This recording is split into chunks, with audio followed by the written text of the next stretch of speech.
We all know the scene. A young girl in a blue gingham dress stands in a Kansas farmyard, her voice rising with hope as she sings about a place where troubles melt like lemon drops.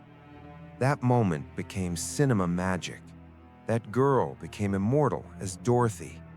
But behind that innocent face was a teenager trapped in a nightmare that would haunt her for the rest of her tragically short life. Judy Garland was only 16 when she was cast in The Wizard of Oz. To the world, she embodied childhood innocence. To Metro-Goldwyn-Mayer, she was a commodity to be exploited, controlled, and destroyed in the pursuit of profit. The studio system of Hollywood's golden age was a machine designed to manufacture stars, running on human suffering.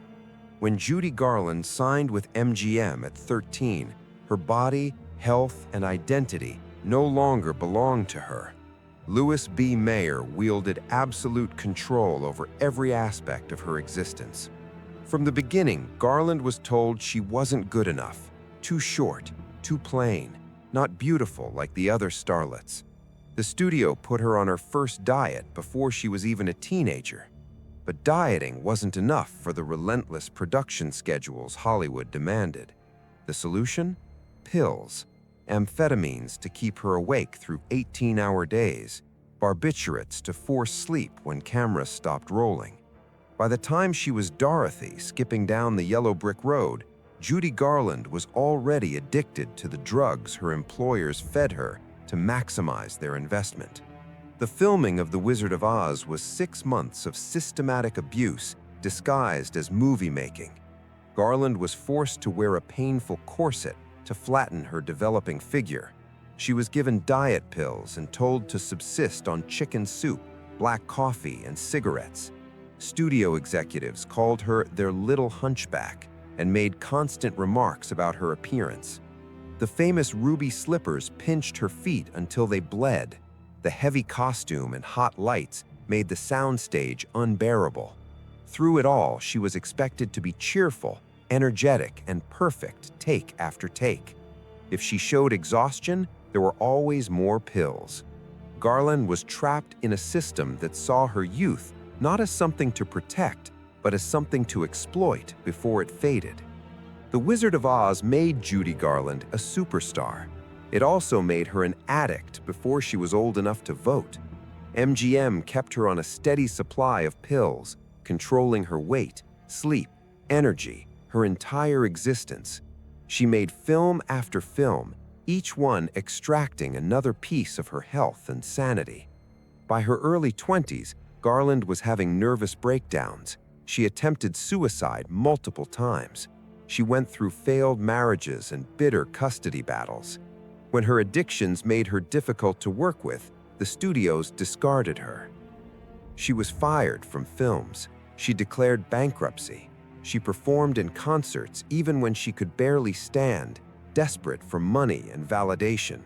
The voice that had once soared with such hope became unreliable, damaged by years of abuse. When we watch The Wizard of Oz today, we see a timeless classic that has entertained generations. We rarely think about what that young girl was going home to, a mother who pushed her into show business, a studio that controlled every aspect of her life, and a pill bottle that promised the only escape from an unbearable existence. Judy Garland died in 1969 at 47, her body destroyed by decades of substance abuse that began when studio executives decided her natural energy wasn't enough. She died broke, exploited by almost everyone who claimed to care about her. Her daughter, Liza Minnelli, would later speak about watching her mother suffer, seeing the woman who brought joy to millions unable to find any peace for herself. The contrast between Dorothy's optimistic journey and Judy's tragic reality could not be more stark. Garland's story was not unique. Mickey Rooney, Shirley Temple, Elizabeth Taylor, and countless other child stars were controlled and exploited by the same system. But Garland's case remains heartbreaking because the film she is most remembered for was also the beginning of her destruction. The Hollywood studio system has been romanticized in countless retrospectives.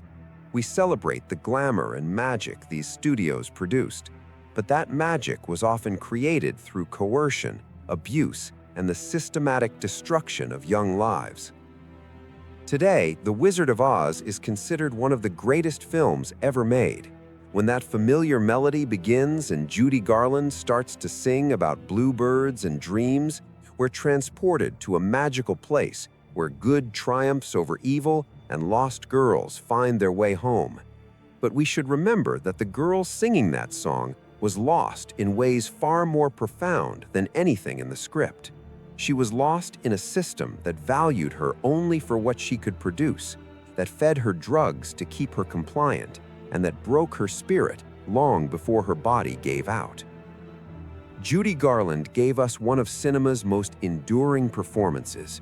She gave us a piece of her soul that continues to move audiences more than 80 years later.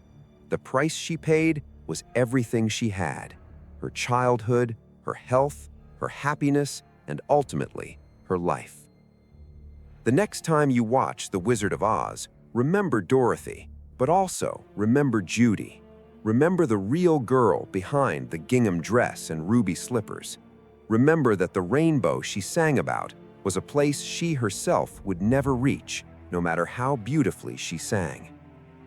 That's the price of our favorite childhood movie, and it's a price that never should have been paid.